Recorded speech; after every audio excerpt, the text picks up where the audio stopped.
Have you ever been turned down for credit due to open collection accounts on your credit profile or credit report?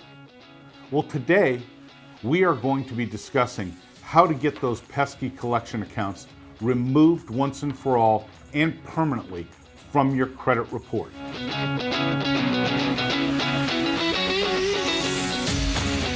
Welcome back.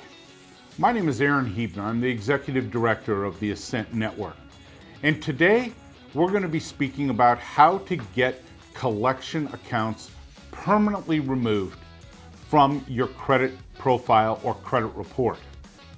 We're also going to be briefly touching upon how to get other items removed as well, because the process is kind of the same. But the most important thing you need to understand and take away from this episode today of Credit Repair Resources is each one of these items we have at ASCENT been successful in permanently removing from individuals' credit profiles in the past. Just to recap real quickly, I have 34 years of experience in this business.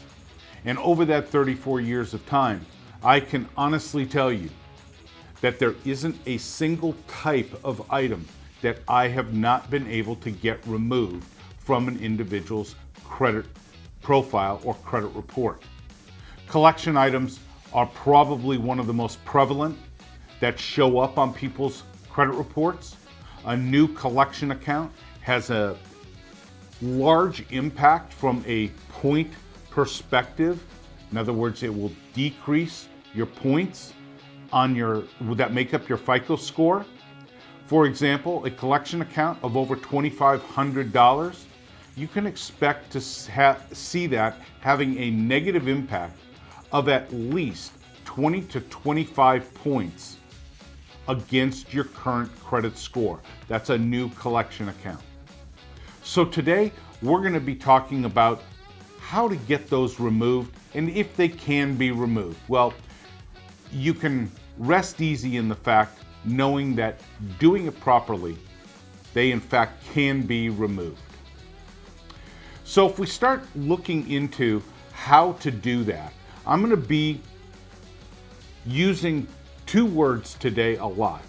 And you need to take away from this video today these two words, embed them in your mind, because it doesn't have anything to do with if a collection account and what's being reported is accurate.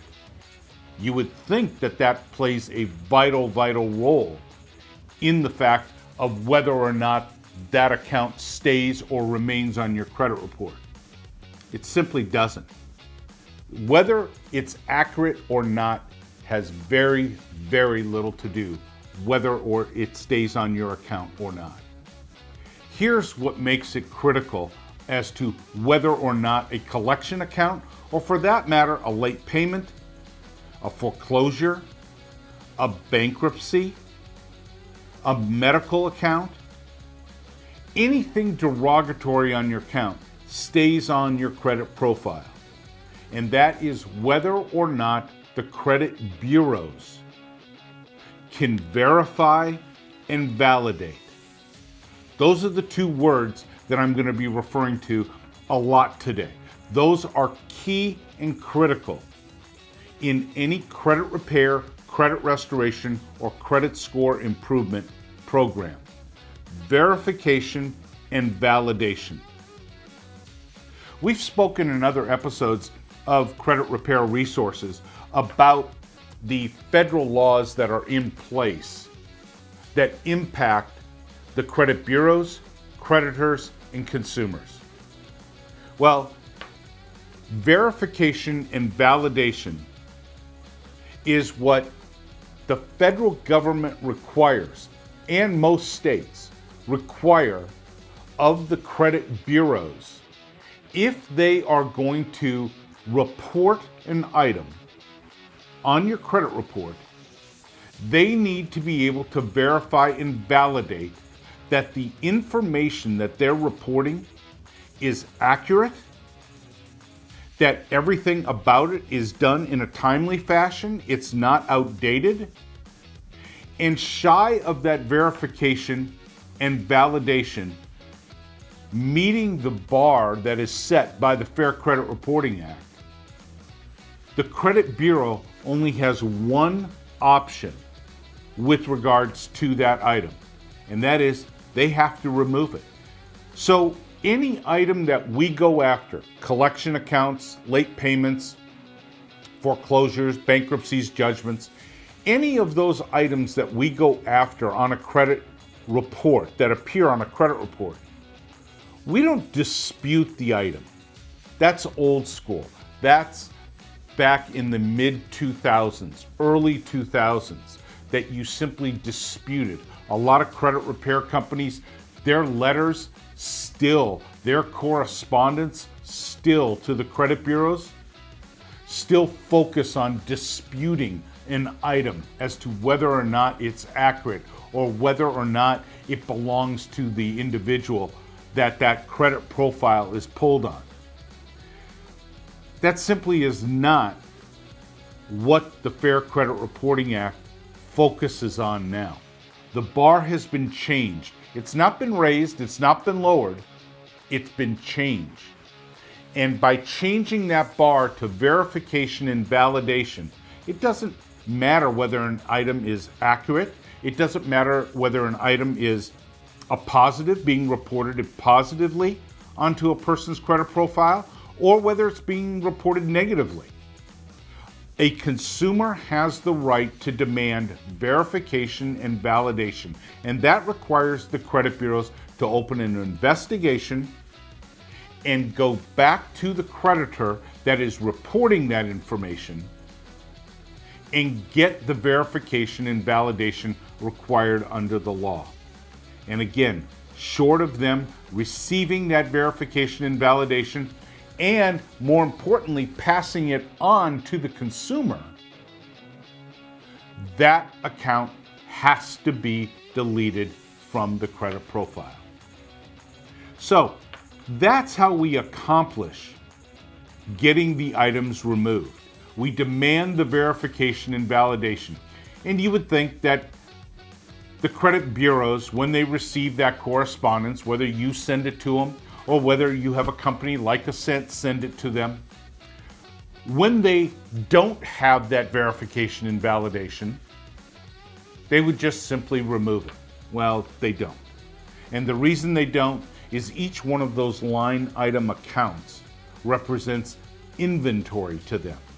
That's what makes your account valuable to them.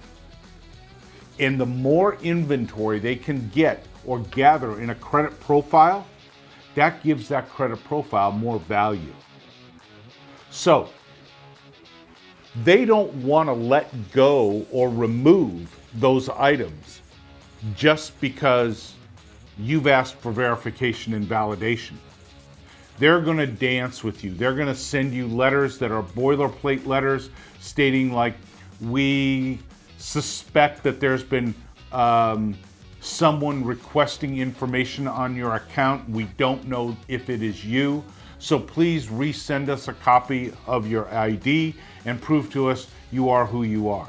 Well, there's nothing funny going on when we send out our correspondence or when you communicate directly with the credit bureaus. There's nothing funny going on there. But this is a way for the credit bureaus to meet the requirement that they respond within 30 days of an inquiry, but yet not give you any information as the consumer. It's just one of the games that the credit bureaus play. And we're aware of all of these games, but we're also very, very keen on the fact that they have to provide that verification and validation. And we know they won't do it. And the reason they won't do it is because A, it costs them too much money. B, they don't have the manpower to do the verification and validation. And in some cases, C, it's not even available any longer. The verification of an account, once it's been sold to a collection company, or maybe 2 or 3 collection companies, that original documentation that's there, that cardholder agreement, that loan document, it's no longer even available any longer.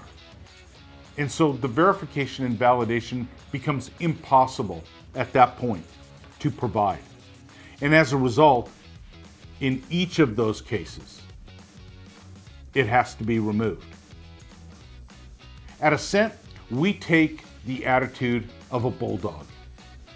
Once we sink our teeth into a file and we demand that verification and validation, we know that the credit bureaus have to respond.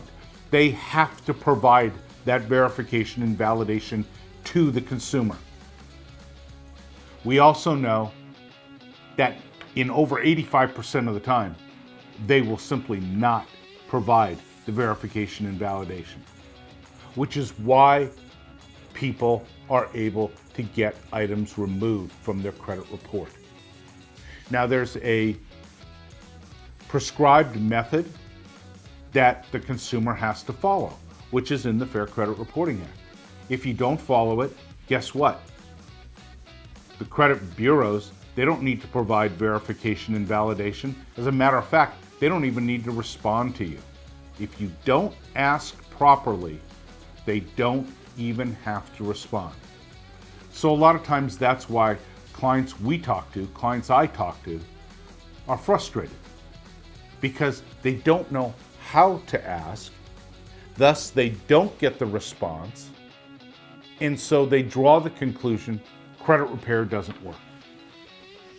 Well, as I said, I've been doing this 34 years, and in that amount of time, if credit repair didn't work, I'd be out of a job. So don't give up. Don't lose hope. Remember, they have to verify and validate. And if they don't, it comes off. When it comes off, your scores will go up. And that will put you back in the driver's seat and enable you to engage or re-engage in today's credit economy. That's today's episode of Credit Repair Resources. I hope you enjoyed the information. And please, if you have any questions, feel free to give me a call.